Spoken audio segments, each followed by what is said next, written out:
സെക്ഷനിൽ നമ്മൾ analogue to digital കൺവേർട്ടറിനെ കുറിച്ച് പഠിച്ചു. ഇനിയിപ്പോൾ ഡിജിറ്റൽ ടു അനലോഗ് കൺവേർട്ടറാണ്.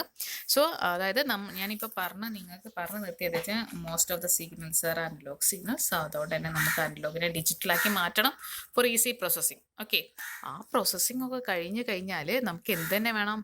ആ ഒരു അനലോഗ് സിഗ്നൽ നമ്മൾ ഇൻപുട്ടിൽ എന്താണ് കൊടുത്ത ആ അനലോഗ് സിഗ്നലിന് തന്നെ കിട്ടണം, വേണ്ടേ?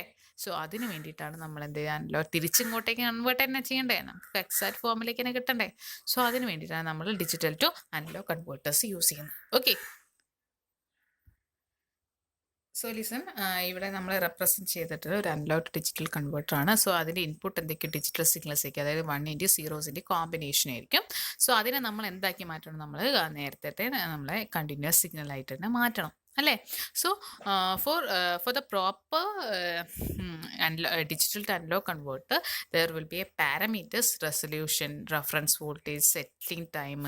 Okay, these are the important parameters that will be used in the case of digital to analog converter.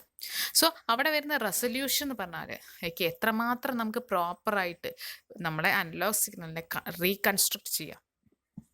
So അതാണ് നമ്മൾ റെസൊല്യൂഷൻ എന്നുള്ള കേസിൽ DACൻ്റെ റെസൊല്യൂഷൻ പറഞ്ഞാൽ എത്രമാത്രം റെസൊല്യൂഷൻ കൂട്ടുന്നു അത്രമാത്രം നമുക്ക് പ്രോപ്പറായിട്ടുള്ള അനലോഗ് സിഗ്നൽസ് കിട്ടും. Okay, and next is settling time എന്ന് പറഞ്ഞാൽ the maximum frequency which can be reconstructed.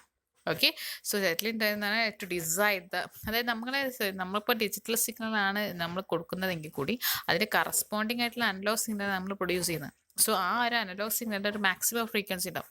So ആ ഒരു സെറ്റിലിംഗ് ടൈം ടു ഡിസൈഡ് ആ ഒരു മാക്സിമം ഫ്രീക്വൻസി ഡിസൈഡ് ചെയ്യുന്നതാണ് എന്ത് സെറ്റിലിംഗ് ടൈം എന്ന് പറയുന്നത്.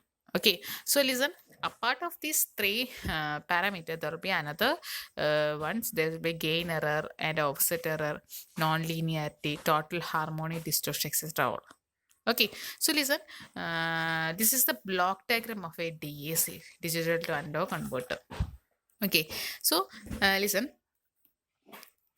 ഞാനിവിടെ റെപ്രസെൻറ്റ് ചെയ്തത് 4 ബിറ്റ് DAC ആണ്, കാരണം നമ്മൾ 4 ബിറ്റാണ് ഇവിടെ കൊടുക്കുന്നത്. For an example, we are going to detailed discussion about DAC. So here we are giving the 0 0 0 1 signal.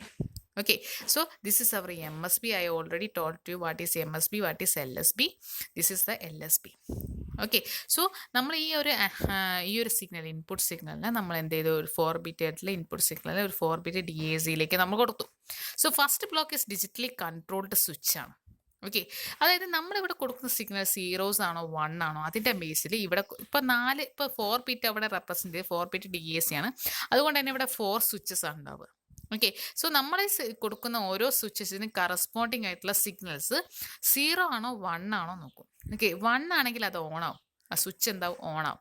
0 ആണെങ്കിൽ എന്താ? സ്വിച്ച് ഓഫ് ആവും. സോ ലിസൺ, അങ്ങനെയാണെങ്കിൽ ഈ MSBക്ക് LSB മാത്രമേ 1 ഉള്ളൂ, അല്ലേ? സോ അതിൻ്റെ കറസ്പോണ്ടിങ് ആയിട്ടുള്ള സ്വിച്ചസ് മാത്രമേ ഓൺ ആവുള്ളൂ. ഓക്കെ, അങ്ങനെ ആ ഒരു കറസ്പോണ്ടിങ് സിഗ്നൽ സ്വിച്ചസ് മാത്രം ഓൺ ആയാൽ അപ്പോൾ ഇത് കൂടെ അതിലെ മാത്രം എന്ത് സിഗ്നൽസ് പാസ് ചെയ്യുള്ളൂ. അപ്പോൾ അതെന്തെത്തി? റെസിസ്റ്റൻസ് നെറ്റ്വർക്കിലെത്തി. ഓക്കെ, സോ റെസിസ്റ്റൻസ് നെറ്റ്വർക്ക് എന്തുമായിട്ട് കണക്ട് ചെയ്ത്? ഒരു റെഫറൻസ് വോൾട്ടേജ് VRുമായിട്ട് കണക്ട് ചെയ്തിട്ടുണ്ട്. ഒരു റെഫറൻസ് വോൾട്ടേജ് റെഫറൻസുമായിട്ട് കണക്ട് ചെയ്തിട്ടുണ്ട്. സോ ഇവിടെ നിന്ന് വരുന്നത് MSBക്ക് LSBക്കും കറസ്പോണ്ടിങ് ആയിട്ടുള്ള സിഗ്നൽസാണ്. ഇപ്പോൾ മറ്റ് 2 സിഗ്നൽസും ഓഫാണ്, ബിക്കോസ് അവർ 2 സിഗ്നൽസ് എന്താ? 0s ആണ്. സോ അതിന് കറസ്പോണ്ടിങ് ആയിട്ടുള്ള, അതപ്പോൾ MSBക്ക് LSBക്കും കറസ്പോണ്ടിങ് ആയിട്ടുള്ള റെഫറൻസ് വോൾട്ടേജ് ആര് പ്രൊഡ്യൂസ് ചെയ്യും? ഈ ഒരു റെസിസ്റ്റൻസ് നെറ്റ്വർക്ക്. ഓക്കെ, ഈ റെസിസ്റ്റൻസ് നെറ്റ്വർക്ക് പ്രൊഡ്യൂസ് ചെയ്യും. സോ അങ്ങനെ റെസിസ്റ്റൻസ് നെറ്റ്വർക്ക് അതിന് കറസ്പോണ്ടിങ് ആയിട്ട് വോൾട്ടേജ് പ്രൊഡ്യൂസ് ചെയ്താൽ സോ വാട്ട് ഹാപ്പൻ? ഇവിടെ അതിന് കറസ്പോണ്ടിങ് ആയിട്ടുള്ള ഈ ഒരു MSBക്ക് LSBക്കും കറസ്പോണ്ടിങ് ആയിട്ടുള്ള ഒരു കറണ്ടാണ് ഇവിടെ ഫോം ചെയ്യുക. ഓക്കെ, ഒരു കറണ്ട്, ചേഞ്ചിങ് കറണ്ടാണ് അവിടെ ഫോം ചെയ്യുക. അതായത് അത് രണ്ടും കറസ്പോണ്ടിങ് ആയിട്ടുള്ള കറണ്ട് ഫോം ചെയ്യും. ആ കറണ്ട് എന്ത് ഫോം ആയിരിക്കും? അനലോഗ് ഇൻ നേച്ചർ ആയിരിക്കും, കണ്ടിന്യൂസ്ലി വാരിങ് ആയിരിക്കും. കാരണം നമ്മൾ വോൾട്ടേജ് റെഫറൻസ് യൂസ് ചെയ്തിട്ട് അതിനനുസരിച്ച് കണ്ടിന്യൂസ് മാനറിലാണ് നമ്മൾ കറണ്ട് പ്രൊഡ്യൂസ് ചെയ്യുന്നത്.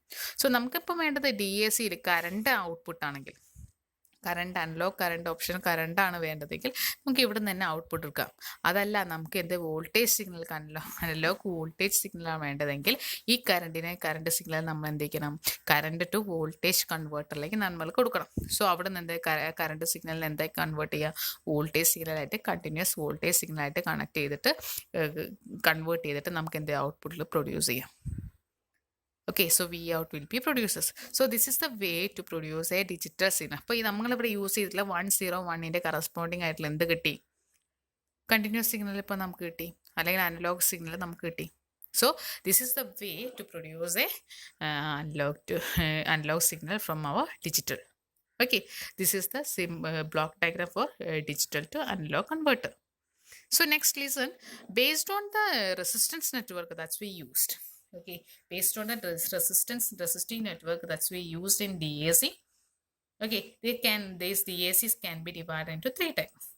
നമ്മളിവിടെ ഏത് ടൈപ്പ് റെസിസ്റ്റൻസ് നെറ്റ്വർക്ക് ആണോ യൂസ് ചെയ്യുന്നത്, സോ അതിനനുസരിച്ച് നമുക്ക് ഡി എ സിനെ ഡിഫറെൻറ്റ് ടൈപ്പായിട്ട് ഡിവൈഡ് ചെയ്തിട്ടുണ്ട്. ഓക്കെ, സോ അതെന്ന് പറഞ്ഞാൽ first one binary weighted resistor D A C, digital net analog converter, and second one's R2R ladder type DAC, and third one inverter R2R ladder type DAC. So these are the 3 different type of DAC based on the resistance network that's we used in our DAC.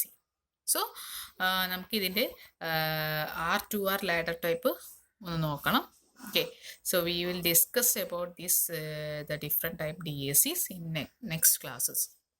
Okay, so if you have any doubt, please comment. Okay.